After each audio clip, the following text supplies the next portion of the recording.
You've landed at the edge of what medicine has known and what it's becoming. I'm Dr. Richard Rocker, and this is the Integrative Continuum, a podcast bridging biology, energy, and human potential. In each episode, we explore how quantum biology, frequency medicine, and ancient healing systems are transforming our understanding of health. This is where mitochondria meet meaning and blood work meets bioenergetics. Subscribe now and join me on the frontier of integrative healing, where science and soul are no longer separate.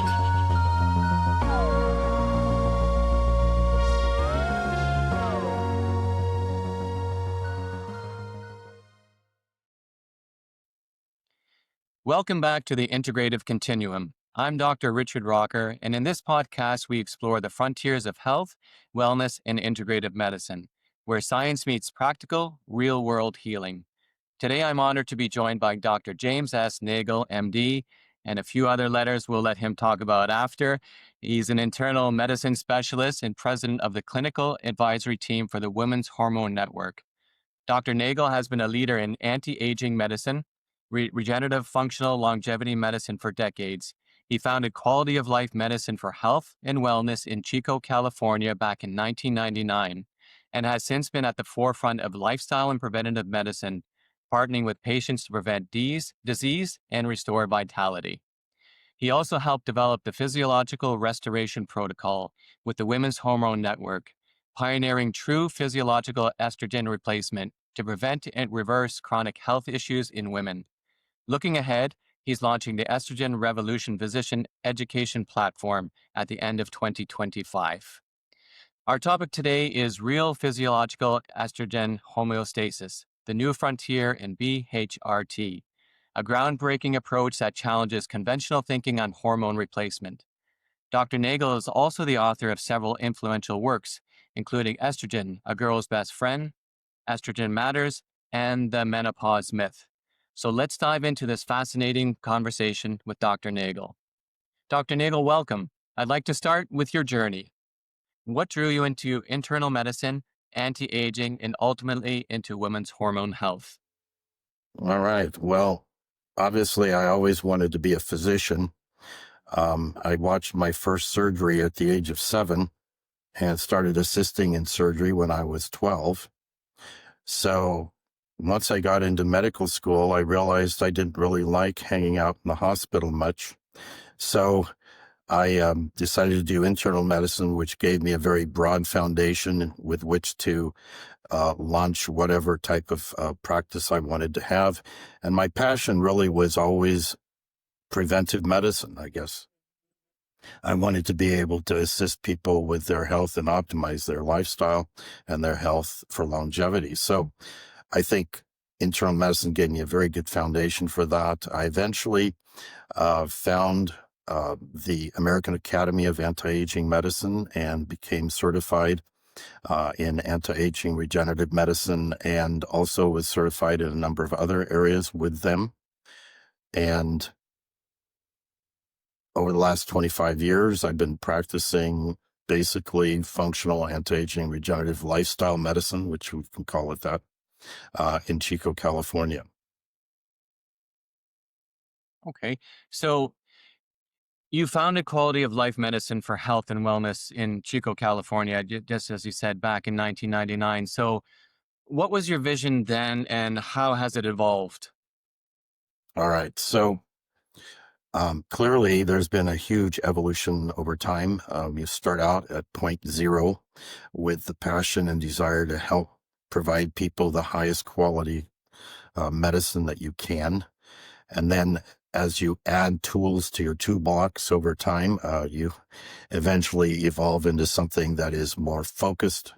I have tried to stay focused instead of trying to do it all, because I felt it enabled me to become a true expert in one particular area, as opposed to trying to be a jack of all trades. And so right now, my primary focus is on using diet, lifestyle, hormone optimization, and whatever other tools that we have in that toolbox to help people achieve their goals, which is to have better health, prevent disease, reverse disease if possible, and perhaps even optimize longevity. Yeah, that sounds great. It sounds like there's a great integrative approach there, which I'm very big on, and also our listeners here. So, on top of that, you also serve as president of the clinical advisory team for the Women's Hormone Network.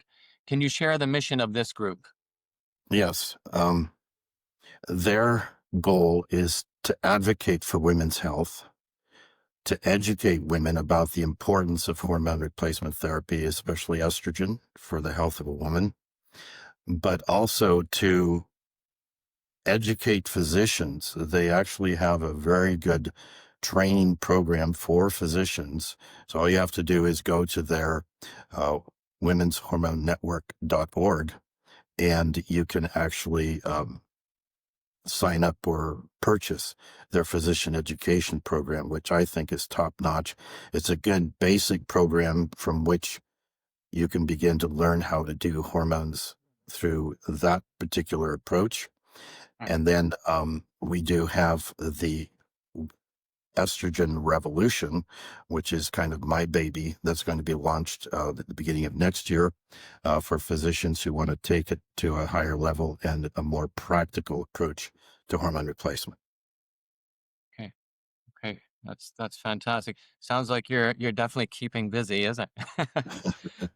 Sure I am. So, one thing that I'm seeing a lot in my clinic and with my patients is everybody seems to be on HRT, or as we say over here, we say H. So if you hear me say H instead of H, that's how they say it over here. And also estrogen versus estrogen, they'll say estrogen there, and we'll say estrogen there. So for the listeners that are coming from both sides of the pond, so not that you think we're mispronouncing things, and they're also spelled different as well, but we'll put that in the in the notes later. So I see a lot of women on that are on HRT, and a lot of times I wonder, does everybody need to be on HRT? So you've said, I remember you quoting something saying, little thought precedes the HRT prescription. So can you expand on what you mean by that?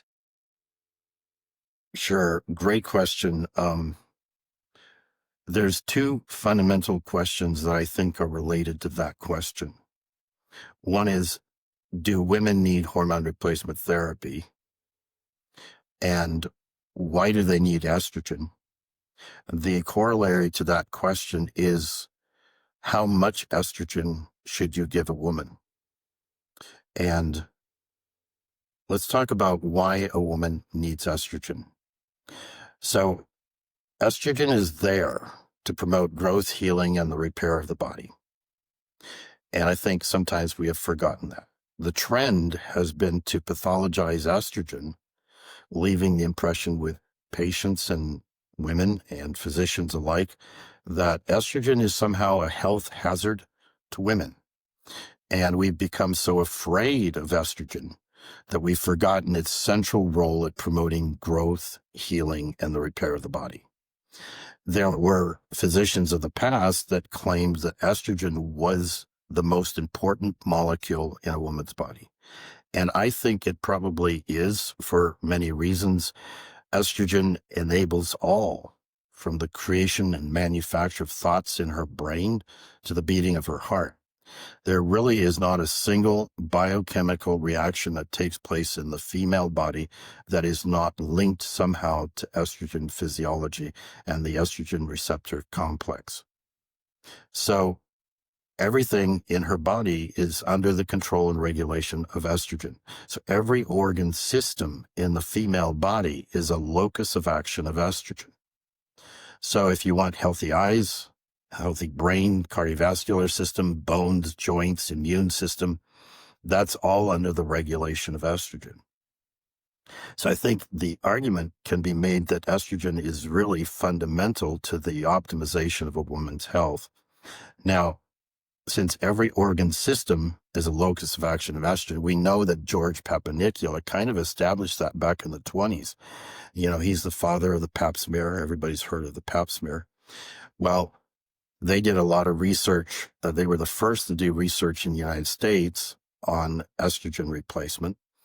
And they found that the maturation index of every organ system of the body, from the brain to the gut to the eyes, you name it, every organ system had the same maturation index as the vaginal mucosa.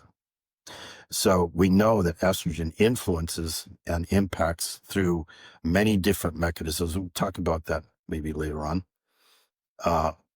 And so the need for estrogen has literally been woven thread by thread through the genetic and molecular fabric of every human, every woman's being. And without it, the tapestry of her physiology becomes a landscape of disease and frailty, devoid of feminine beauty, health, vitality, and the ability to enter into meaningful emotional connections with others. So we find that it's there for your health, but it's also there for your beauty. And you want to make sure that you're giving the woman the right amount of estrogen. So women literally live in real time with their circulating estrogen levels, literally from seconds to minutes, from minutes to hours, and hours to days. And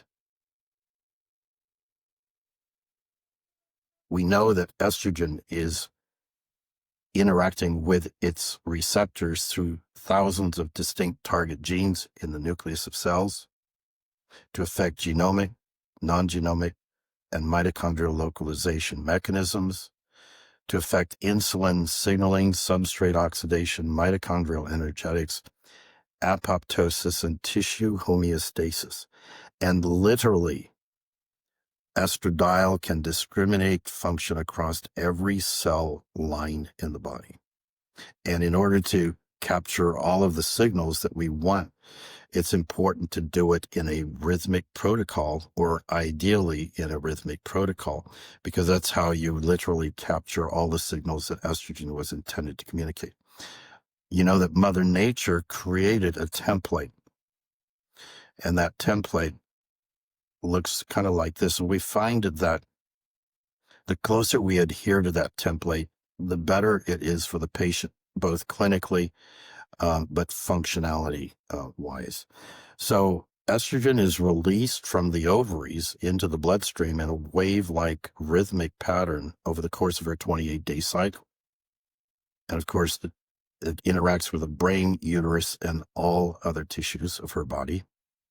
And day one is estrogen low, kind of quiet, like a distant drum roll, that builds and grows until the crescendo rise in LH heralds the advent of a ripe egg that aches for a purpose that is timeless. Now, new life is the timeless theme of estrogen, while at the same time assuring preservation of the mother's life. So we know that estrogen promotes reproductive health, but also extends the lifespan of the mother. So again, there's a lot of misinformation out there. There's a couple of schools of thought. One school of thought says that estrogen is a health hazard to women, something to be avoided at all costs. And if you have to give it to her, give it to her at the lowest dose for the shortest duration of time, and then get her off of it. And then there's another school of thought that says that estrogen is the saving grace of women at every stage of her life, from menarche to the grave. And if a woman is maintained in an estrogen-rich environment, her health and quality of life parameters are greatly enhanced. And then we have a large demographic of women who have always called into question anything and everything the medical profession has to say on the subject of women's health. And you can kind of understand their skepticism and their distress, because for a long time, estrogen deficient women have been taken advantage of. And if there's one thing that I've learned clinically from my interaction with my female patients, is that women are sick and tired of being sedated, tranquilized, or otherwise drugged to palliate the symptoms of their estrogen deficiency. They tell me, we don't like doctors, We don't trust doctors, and we certainly don't want your drugs. They want options. They want good therapeutic options that make sense to their instinct and their spirituality. So these women literally want nothing to do with anything that smacks of the quick fix of Western medicine. So That's yeah. There's a lot to take in there, and there's a lot of questions. And I think you answered a few of mine about, the potential shortcomings of static dosing of HRT and kind of conventional hormone-like therapies. Why women are feeling dissatisfied and even sometimes fearful with the hormone replacement model. Um, and I think that's a really huge concern. And like you said, there are a lot of different theories out there. Now, can there be room for different theories, or is there, this is the path and this is the way we have to go, or is there leeway to go either road? well, it depends on what your goal is. And let me just say that not every woman out there is a candidate for hormone replacement. And it has a lot to do with the degree of toxicity that she might have and the state of her health, of the gut microbiome and her digestive system. Because literally the number one predictor of success in hormone replacement therapy is the state of the health of her gut microbiome. Because the gut microbiome, through a number of mechanisms, there's about 3 different mechanisms that I know of, literally regulates estrogen homeostasis in the body. And there are people, no matter how much or how little estrogen you give them, they do not tolerate it. They have more negative side effects than positive.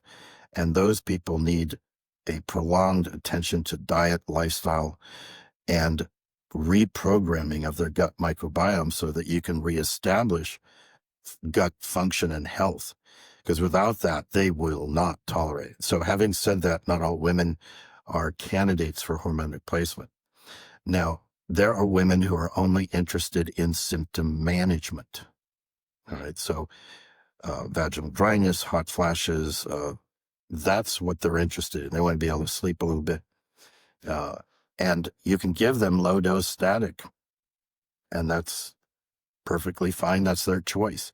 I really think the choice of what form of hormone replacement therapy is up to the patient. I do not dictate what the patient gets, but I recommend certain things, and I do my best to educate the patient as to what I think is the preferred fit for them. But true physiologic, let's talk about that a little bit, because again, we talked about how women live in real time with their hormone levels. And if an estrogen level drops below a minimum brain threshold, okay, there's brain dysfunction that takes place. Could be psychosis to depression to fatigue, insomnia, you name it. And we want to maintain her circulating estrogen levels above that threshold. The other thing is that when a woman is young and reproductive and she's producing hormones at optimal levels, she is able to maintain her body composition, her figure. But as her estrogen levels begin to drift low, and that starts happening literally for most women after the age of 30 to 35, they start having a suboptimal estrogen production. They don't have to be profoundly deficient, just a little reduction in their hormone levels, and they start becoming insulin resistant. And you know that insulin resistance is the pathophysiology behind so many chronic diseases of aging. And so she becomes at risk of autoimmune disease, for example. The peak onset or incidence of autoimmunity in women is between the 3rd, 4th, and 5th decades of a woman's life, exactly at the time in her life when her estrogen levels begin to decline. And we see this in changes in her menstrual cycles, dysmenorrhea, menorrhagia, PMS symptoms, all kinds of things that are signaling that she's starting to become estrogen deficient. And some of the classic diseases of estrogen deficiency that are not recognized as estrogen deficiency diseases are things like endometriosis, interstitial cystitis, irritable bowel can be an estrogen deficiency issue. because estrogen itself is a promotility agent. It also regulates the integrity of the lining of the gut. You know that estrogen is as important for gut health as it is for vaginal health. And a lot of people don't make these connections. And so everybody who's getting hormone therapy today, the vast majority of them are being maintained in a state of estrogen deficiency, and they're not being protected from the chronic diseases. And because every organ system is a locus of action of estrogen, you want adequate amount of estrogen in the system to protect all of those organ systems. Does that make sense? Yes, yes. We'll give it. Yeah, when we think about it, it does make sense. And you mentioned rhythmic patterns in the body, which I think is something that's not discussed a lot in the health realm. We talk about diet and exercise and getting enough sleep, which obviously are all important, but we need to get these rhythmic patterns balanced out really properly. So, can you explain why restoring that natural rhythm matters so much? So again, we mentioned that there are different messages communicated by estrogen. One of the messages is the upregulation of receptors in the body. And at mid-cycle, as you get a rise in estrogen, if you have a sufficient rise in estrogen, then you're going to have ovulation take place. If there's not a sufficient rise in estrogen, because now you're becoming estrogen deficient, you won't ovulate and you won't produce progesterone. But also, estrogen is responsible for inducing the progesterone receptor. So if your estrogen is deficient, you won't adequately induce the progesterone receptor. And therefore, when you give a person or they make their own progesterone, they will not be sufficiently activating the sort of the machinery of the cell to do what it's supposed to do correctly. And so when you have inadequate estrogen in the system, you're going to have more problems with your menstrual cycles. For example, a woman who's underproducing estrogen will have more PMS symptoms, more inflammation, more dysmenorrhea, menorrhagia. She'll have a lot more pelvic cramping, backache, you name it.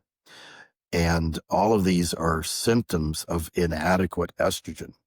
So this is the very definition of estrogen dominance. This is one of the misconceptions, the misnomers out there, that people think that estrogen dominance is a estrogen excess condition, and therefore you want to detoxify estrogen out of the body.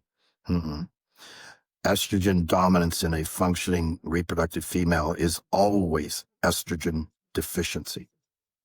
So inadequate estrogen, inadequate ovulation. And remember, ovulation is required for the production of progesterone. So what's nice about having adequate estrogen is that the other function and signal that it sends is an apoptotic signal. So it assists the progesterone, if you have adequate progesterone, in producing apoptosis of the endometrial lining and other tissues of the body in the event that implantation, fertilization didn't take place, obviously. But if you have an apoptotic signal, you'll have a painless, non-inflammatory menstrual cycle. Whereas if you have inadequate estrogen in the system and you're not activating apoptosis, you're going to have more of a necrotic signal and therefore great inflammation with a lot of prostaglandin release and cytokine release that then creates all of the PMS, the brain dysfunction, and also the discomfort and pain associated with having your periods. That's why women today, most women are underproducing their hormones because of the environment that we live in, the endocrine disruptors and other things that sabotage our ability to produce estrogen like we're supposed to. So we live in a very toxic world. Our gut health is also influencing this a lot. The cytokines that are produced by a leaky gut issue downregulates the hypothalamic pituitary gonadal axis, and it also inhibits the primary follicle development in the ovary itself, so that you don't have good ovarian function. It leads to all kinds of dysfunction as you get older, but especially um, in women in their 30s and 40s, they start having a lot of perimenopausal symptoms because they're underproducing estrogen. I've had patients who were idyllic. They've been healthy from birth. They were members of the Olympic team. They were so healthy. They trained constantly and were exposed to outdoor environments, fresh air, exercise, optimal food. And I've seen ladies in their 40s on day 21 of their cycle producing estrogen levels as high as 450. So again, what we're trying to do with our hormone replacement is replicate the idealized scenario in women. And by doing that, it restores optimal function of their menstrual cycles, but also all of their other quality of life parameters. They get the body back, they get the brain back, they get their libido back, they get all kinds of things back that they started to lose because brain function is very much a part of estrogen. That estrogen regulates every single function in the brain, from the manufacture of neurotransmitters to the release, reuptake, degradation of those neurotransmitters, like serotonin, for example, or dopamine. Both of those are very much under the regulation of estrogen. And then the production of neurotrophic growth factors, very much under the influence of estrogen. So brain function will only stay intact at an optimal level if you have adequate amounts of estrogen to facilitate all of the different biochemical reactions in the brain. So that's why we strive to replicate that template. There's no studies out there that have been done on rhythmic hormone replacement therapy. So until we have some large studies, it just makes sense to mimic Mother Nature as closely as possible. And from an anecdotal standpoint, and from thousands of records, we have thousands of records of women who have done rhythmic hormone therapy, which can be accessed through the Women's Hormone Network. And of course, my own, I've been doing rhythmic therapy for about 18 years now. And I've got at least 6,000 women that I've treated with it, and all kinds of data to support that what we're doing is safe, effective, and achieves results that you don't get with any other form of hormone therapy. That's fantastic. You mentioned one thing that stood out with what you mentioned was toxicity, and we have all these hormone disruptor toxins that are in our environment now. And I think people are becoming more aware of that, but I really don't think people understand how inundated we are with these hormone disruptors and chemicals. I mean, it seems to be everywhere. It's in the air, it's in our food, and it's in our water. It's in the medications that we take. It's the perfumes, the lotions and potions we put on our skin, and people think the skin is some impenetrable fortress when it's really a sponge. And when you look at the rates of autoimmune conditions between women and men, you will see women having up to 3 times as more. And I always go, well, why is that? It's not that the nature of the woman is toxic. We can joke about that, but what are women doing that generally men aren't? And that's when we're using, again, the dyeing of the hair and the makeups and this and that and the other. So is this something that you also go over with the women in your practice? And if so, how do you deal with toxicity, or how do you assess that? So, the gut is a wonderful detoxifier, and a good healthy diet is a wonderful way of starting the detoxification process.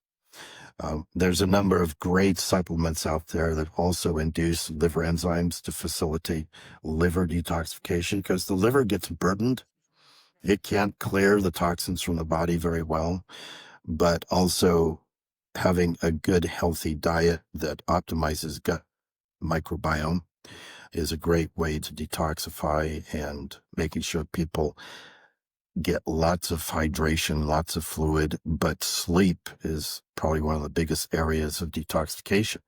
Literally, sleep is our number one defense against inflammation and disease. But we see a lot of issues relative to the environmental toxins, the xenoestrogens, the all kinds of endocrine disruptors out there that are affecting not only people's body composition, health, and the production of hormones, but it's affecting fertility. Um, I have a patient who is a police officer, and in their squadron, 25% of all the guys in their squadron were having fertility issues. So it's becoming a huge problem for society as well as the individual.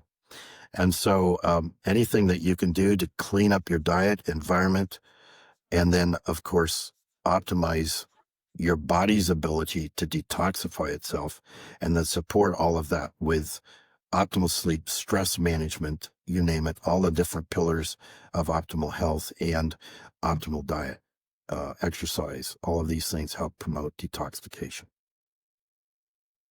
Right. Yeah.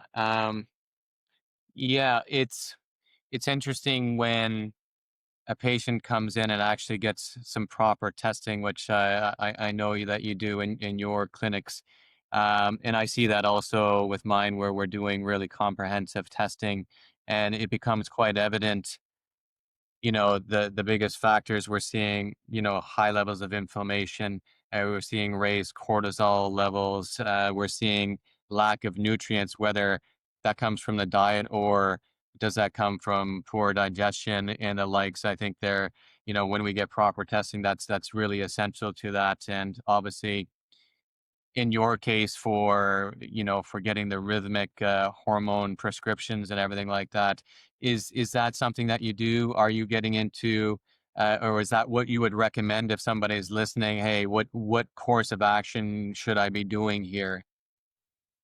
So I don't do a shotgun type of approach. I first start out with the basics, listening to the patient, getting a thorough history, because your history can be a barometer or a predictor of what problems that they're going to have. And if there's problems related to stress management, too much cortisol, or not enough, sometimes people burn out and they're not able to adequately mount a cortisol response. And it's almost like they have an Addisonian type thing going on, and they're just fatigued, exhausted. Their gut doesn't work. They've got abdominal pain, all kinds of issues going on from that. But we look for whatever is a clue to go after. So um, obviously, we'll check tests that evaluate your gut function. We'll do tests like comprehensive diagnostic stool analysis. We'll do other assessments to check for your zonulin and other things that might be a clue to leaky gut issues. All of that is very important to be able to, tell the patient, this is what's going on with you, and use it as an instrument to educate the patient and motivate them to kind of change their behavior, because clearly uh, their level of toxicity will influence estrogen's impact on their receptors, the cellular response, their ability to achieve estrogen homeostasis without accumulating a lot of negative estrogens in the system, because, you have estrogen metabolites and not all of them are desirable. So you want to get rid of some of them. Uh, but the nice thing about physiologic is that estrogen itself, plus its ideal metabolite, you go down the hydroxylation and then the methylation pathway. And we'll talk about that, because that's one of the things that I think one of the big fears and sort of misconceptions that people have is that estrogen replacement therapy causes cancer of the breast, right? Oh, it's going to give me breast cancer. And the higher the estrogen level, the more afraid they are. And all of a sudden, their oncologist or somebody or their primary care physician will tell them, look, you're going to die in breast cancer. And that notion has really been ingrained, but it's a false narrative. It's not real. And if you look at it, let me just kind of dwell on this topic a little bit right now, Richard, if I may. Yep. Please do. But Yeah. you know that estradiol is the main estrogen in the body. There have been some people that try to talk about estradiol being a bad estrogen. Well, it turns out that one of the major estradiol metabolites is 2-methoxyestradiol. So 2-methoxyestradiol, and you can also have 2-methoxyestrone. All right, you've heard of that one probably, but 2-methoxyestradiol is a very protective compound. It's a natural metabolite, and they discovered that it's so protective it can kill cancer. So the FDA had approved a drug called Panzem, which is 2-methoxyestradiol. And I don't know if you're familiar with Panzem, but I think it's still in phase 3 clinical trials right now. But it was approved for treatment of large cancer, like lung cancer, solid cancers, sarcoma, and brain cancer. And the Mayo Clinic did a media release that said that not only is it great for treating these cancers, but it's actually a good product for treating breast cancer, and especially the metastasis of breast cancer. So we know that an estradiol metabolite is highly effective, and it has 3 mechanisms of action. So it induces inhibition of growth. It activates apoptosis of the cancer cell, and it is anti-angiogenic. So it has 3 very powerful mechanisms for helping to fight cancer. Now, they published their data in the literature that kind of elucidated the mechanisms behind Panzem, or 2-methoxyestradiol. The authors of that paper had to admit that high-dose estradiol itself induced apoptosis and inhibition of growth. So it had the same anti-cancer properties as this FDA-approved drug for treating cancer.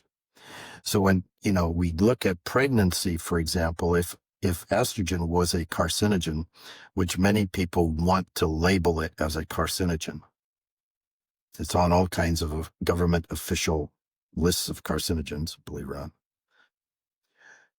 During pregnancy, we find that the more often you're pregnant, the less likely you are to develop breast cancer. And we know that breast cancer during pregnancy is very rare and most likely antedated the pregnancy. In other words, she probably already had it before she got pregnant. And during pregnancy, one of the functions of pregnancy is to make sure that the woman is able to deliver a healthy baby and she can then wean her offspring.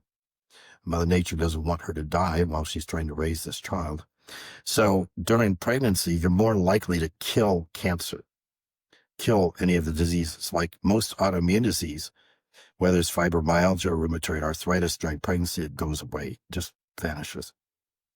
So during pregnancy, the average woman will achieve estradiol levels as high as 25 to 30,000. And, the normal reference range is like 500 or less. So 25,000, they've documented a few women as high as 75,000 on their estrogen. And yet the more often you're pregnant, you can reduce your risk of breast cancer by 7%. And if you breastfeed, you can add 3% to that. So literally every pregnancy you have, you're reducing your risk of breast cancer by 10%. So that's significant. So clearly estradiol is not a carcinogen, because these very, very high levels would have induced cancer if it was. It's actually the opposite. The higher your estradiol level, the more likely it is to be able to control and stabilize the genome in order to prevent cancer from happening in the first place. So, Yeah. I think thank you for addressing that, because I think that is a big question for a lot of women. Is it the, like the breast cancer myth? Is that really true? So I think that's a good explanation to help with that. So what? Why do you think there is this kind of misinformation about estrogen? Is it outdated thinking, or is there some other kind of possible ulterior motive going on? Well, there could certainly be an ulterior motive because when you take an estrogen deficient woman and restore her estrogen, it pretty much reverses all of her problems and it can prevent a lot of problems down the road. So there may be some motivation there from an economic standpoint to keep women in a state of estrogen deficiency. But it really started a long time ago. We're talking hundreds of years ago. So remember, even in the 1800s, they recognized that something was being released from the ovaries that resulted in the reproductive health and characteristics of a woman. However, they also discovered that if a woman had some form of breast cancer, didn't matter what the stage, if you removed her ovaries, there would be a reduction in the growth, which makes sense. So the big leap in assumption was that estrogen was causing the cancer. So on all of these women who were diagnosed with breast cancer, they started removing the ovaries. And then even in the 70s here in the United States, they started giving women tamoxifen and other things to try and block the estrogen. So there's this notion that estrogen is responsible for breast cancer and that it feeds the cancer. And that's what your oncologist is going to tell you, is it's going to feed the cancer, forgetting that back in the 60s and 50s, the standard of care was high-dose estrogen. Even in stage 4 breast cancer, 40% of women with stage 4 breast cancer had complete resolution of their cancer with high-dose estrogen. And Dr. Huggins got the Nobel Prize for his work on that and published the data, so you can look it up. But there was no question until tamoxifen came into existence, they were using high-dose estrogen to treat cancer. And now they have high-dose 2-methoxyestradiol in the form of Panzem, which will one of these days be used to treat some form of cancer. So I think that there is going to be a shift in the thinking down the road as we become more knowledgeable about the benefits of estrogen to the health of the woman. So, besides misinformation that goes out there and the chemical toxicity, a big part of what I do, at least, is looking at people's diet and nutrition as well. So, how would you feel diet plays into it? Let's say maybe a traditional diet from maybe what we were eating 100, 200 years ago versus our more modern diets where we're exposed to so many more different foods. Maybe our systems are not accustomed to it. Maybe there are some digestion issue with certain components within those foods. One of the things I've always said is, well, just because a food is natural doesn't always necessarily mean it's good for you. How have you found that works in your experience? Well, we live in the world of processed food, right? So processed food, you have a lot more sugar. It's been simplified. It's really a food analog or a food-like substance. It's not really food that people are eating anymore. And as a consequence, it has so many additives to it and preservatives that your gut microbiome can't process that. It basically doesn't support the growth of a good, healthy gut microbiome. So people are having a lot more leaky gut issues. And therefore increase in inflammation, insulin resistance, fatty liver infiltration, obesity, you name it.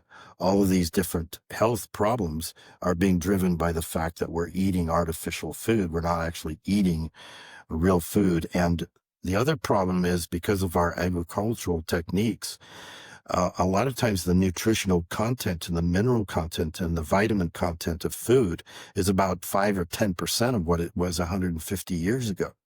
So they're being malnourished, not only from eating regular healthy food, quotes healthy food, but we're being malnourished because the food is being processed and we're eating food that's not really food. And so there's been such a deviation from our ancestral legacies. I mean, we're not eating the way our ancestors did, do we?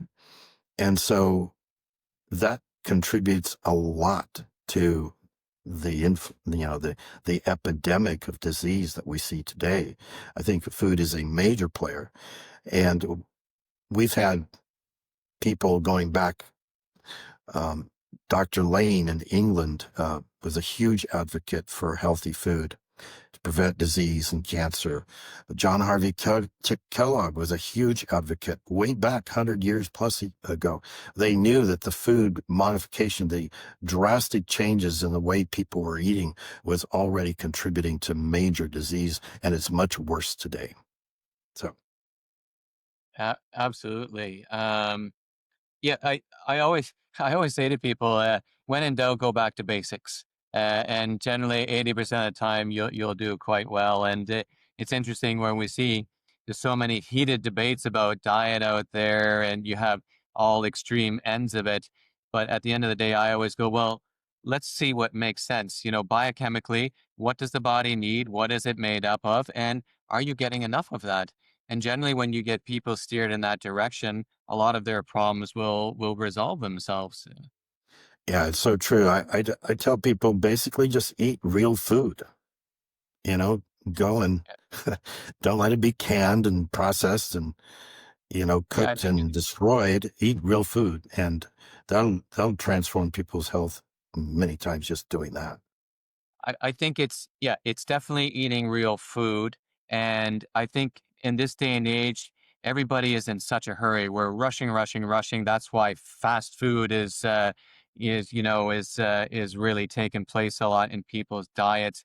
But when you look at certain foods and they go, oh, well, that's not good for you. Well, maybe it is good for you, but maybe you're not digesting it properly. So even food preparation techniques are good. I remember, I remember my grandmother, she always seemed to be using a pressure cooker all the time. And I wondered why that was. Mhm. Well, it broke certain of the plant chemicals in some foods that may have been difficult to digest. Maybe why do some cultures always put fatty meats in with certain types of dishes and that? Because we know that the fat can help with the absorption of the nutrients and the minerals and like that. So I think sometimes it's not always what we have to add in, but maybe what can we take out and how can we slow down? Would you agree with that? Oh, absolutely. My mom always used a pressure cooker, and that was just what they did back in those days. I know a lot of cultures around the world will ferment a lot of the food. So fermented food, also how you prepare it and eat it, not only increases the nutritional content of the food, but it increases the bioavailability of the nutrients in the food. And so, uh, you just go around the world and look at the different indigenous cultures and how much of their food is fermented. And, that's a practical thing because of spoilage. So if you can ferment the food, you're killing off a lot of the toxins that might have grown on the food while it was in storage, but also it increases the nutritional content. So you look at those people and their bodies are amazing, just because they're eating food that's been partially fermented or fermented. And, sauerkraut, for example, in Europe and Germany, for example, sauerkraut is a fermented food, right? If it's done correctly. And that increases the nutrient content of the cabbage and it's good for you. So the more fermented foods you have, the easier it is to process, digest. You get less bloating and digestion, and you get a better microbiome out of it. So, Yeah, yeah. I 100% agree.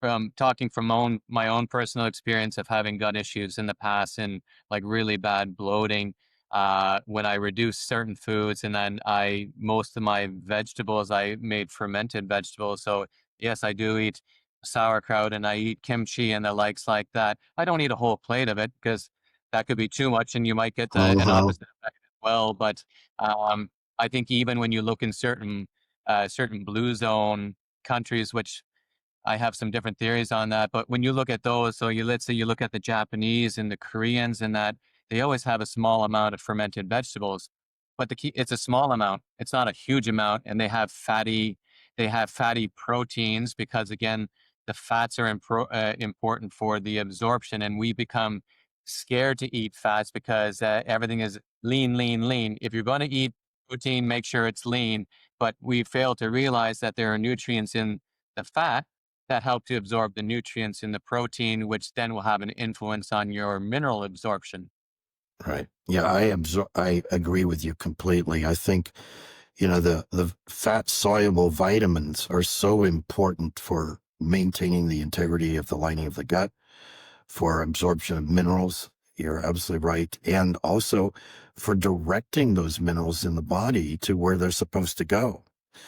So vitamin D and vitamin K2 and all these fat soluble vitamins, you wouldn't get those if you ate a low fat diet, and you need that fat in the food that you eat. And it's not, necessarily vegetable fat that we want, because there's none of those vitamins in vegetables, unfortunately. But it is your butter, your cream, your, your even your lard, probably, all of those types, and the fat that's found marbled in the meat, and the fish. That's a wonderful source of fat for getting vitamins and helping with mineral absorption. Yeah. So I'm wondering if you're seeing what I'm seeing. Um, and again, I don't want to get into philosophical debates about diet types, but what I've noticed is people that don't consume those foods, the animal-based proteins and the fats that may be more on a kind of more hardcore, vegan type diet. It seems to me that they have more hormonal issues and more trouble with ovarian cysts and PCOS. I'm not sure. Are you seeing that as well?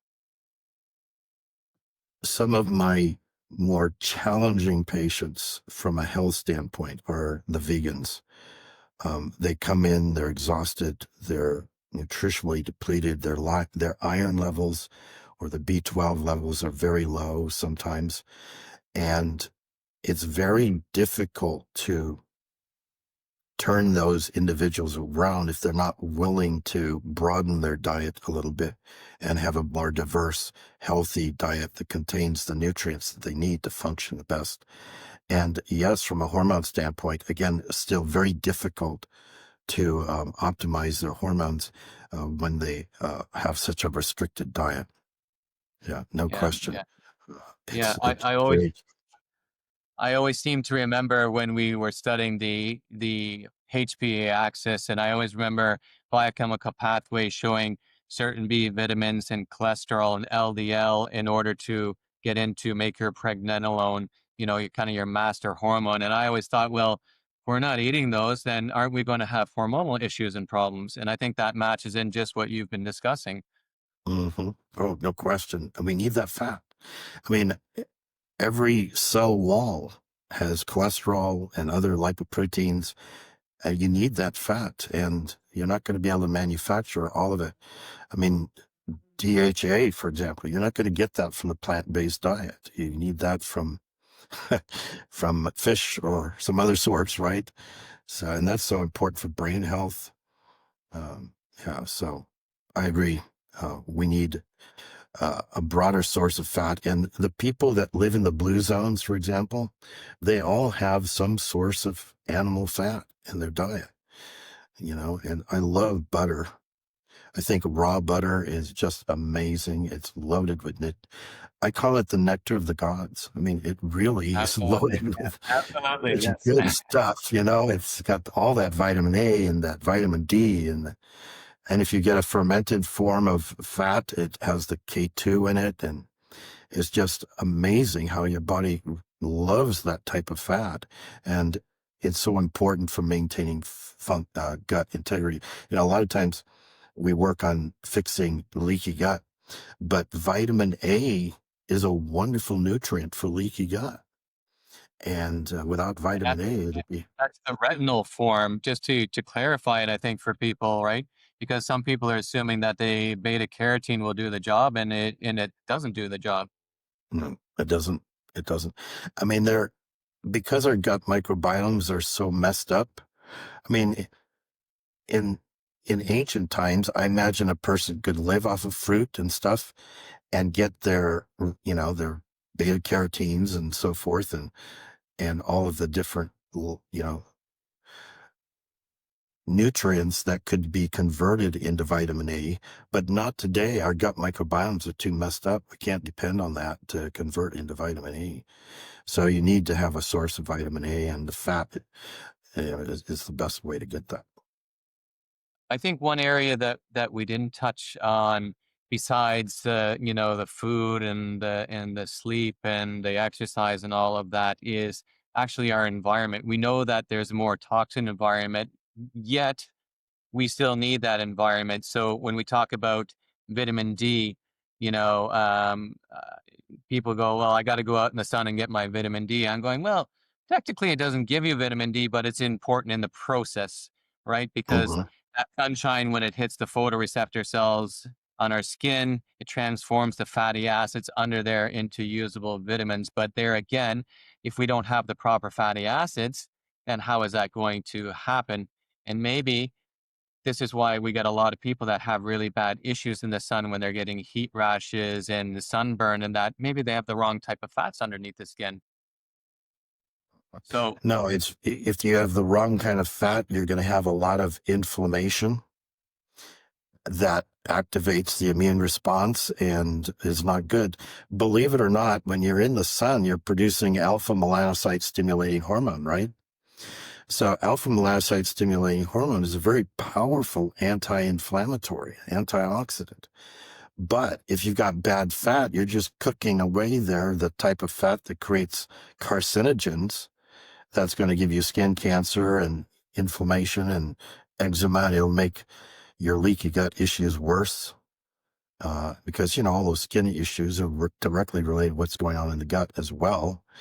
But skin cancer is a problem because we've got the bad fat in our system and we don't have enough vitamin A and vitamin K2 and the alpha melanocyte stimulating hormone, which is very important for protecting the skin. So because it helps to lay down the melanocyte or the melanin and the melanocyte, more melanin you have, the more protective you are against it. But also you can produce vitamin D. Vitamin D is so important. And in places like Northern Europe, um, the Irish and the English and the Welsh, and they suffer a lot of vitamin D deficiencies. And that can translate into autoimmune diseases like MS, multiple sclerosis is a big problem because of the vitamin D deficiency. And so, yeah, the more sun you can get and the more taking a good vitamin D supplement, but getting the right fat so you don't create the toxins when you're out in the sun. That's such a great point.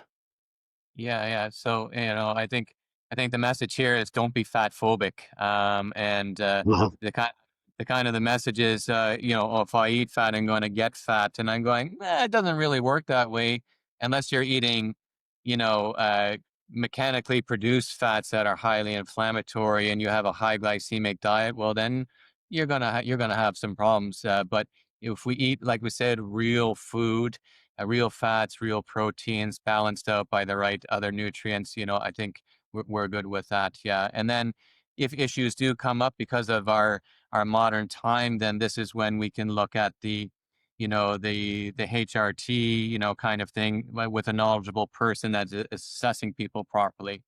So starting to get away a little bit from that. So you're developing a physician education platform called the Estrogen Revolution. So what is it about, and how do you envision it transforming practice? All right. So the form of hormone therapy that we utilize, and we do use different delivery systems. We're not all locked into one delivery system because not one size fits all, as you can imagine. But it's much different than putting a little low dose patch on a person and seeing if they have resolution of their hot flashes. It's much more complex. The learning curve is very steep. And you really do need a mentor to kind of guide you every step of the way until you become proficient and comfortable doing physiologic hormone replacement. And so there's a huge need for that. A lot of patients are demanding it because they're getting results they're not getting with any other form of hormone therapy. And there needs to be more training programs out there to help physicians learn how to do things from a practical and clinical standpoint that works the best and helps them achieve that hormone sweet spot where the patient can't imagine feeling any better and they can't imagine looking any better. And that's what our program endeavors to do. But it's much more practical based. So you get a lot of clinical cases. You get a lot of clinical approach to how you do it, which you don't really get with a lot of other training programs. It's not all theoretical, but it's practical and clinical. Okay, I think that will be really valuable for people. So, you're also the author of several books and works. So, we said Estrogen, A Girl's Best Friend, Estrogen Matters, and The Menopause Myth. So, could you briefly share a little bit about the core message of these books? Sure. So let me just correct one little mistake. I'm not the author of The Estrogen Myth or The Estrogen Matters. That's Dr. Blooming. He wrote that book, but I recommend it to my patients and other physicians. I oftentimes tell them, take this book in to see your doctor, help them, use those books to educate their physicians. But I've written a book called Estrogen, A Girl's Best Friend. And I've also written a book, which is going to be the training manual that accompanies the course of Estrogen Revolution, called the Estrogen Revolution Manual. And so those two books you can obtain when you purchase one of the modules or all of the modules for training on the Estrogen Revolution. And it'll really be a nice sort of guide that you can reference. Oftentimes it has all of the different, for example, challenges or issues that you might face with doing hormone replacement therapy physiologically, and it'll help walk you through the process of how to correct those problems or how to prevent those problems from occurring in the first place. So it's going to be, but it's also got all the theory. It's got all the science that you need to understand how to do true physiologic hormone. And I think you'll find it extremely educational for helping you become a master in hormone replacement therapy. I think that would be very, very good. So then again, so for the women listening who may feel confused or are fearful about the hormones, what first steps would you recommend for them? So clearly you want patients that are confident that this is the right decision that they're making. So the first book I would start out with is Estrogen Matters. And I like that book because it's written by Dr. Blooming, who is a board certified oncologist.